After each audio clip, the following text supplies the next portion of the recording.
तो दोस्तों देख सकते हो ये हमारे पास एंटी टच के कैपिस्टर मिलने वाले हैं ऑयल वाले, और ये आपको मिलने वाला है 3.25 का, ये मिलने वाला है आपको 2.5 का।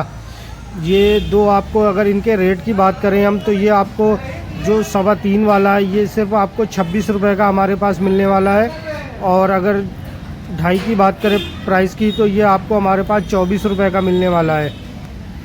तो अगर किसी भाई को ये चाहिए तो डिस्प्ले पे नंबर आ रहा है, कॉल करो। और ऐसा 25 पीस की इसकी पैकिंग आती है, आप अपने शॉप पे तो 25 पीस का बॉक्स आने वाला है आपको।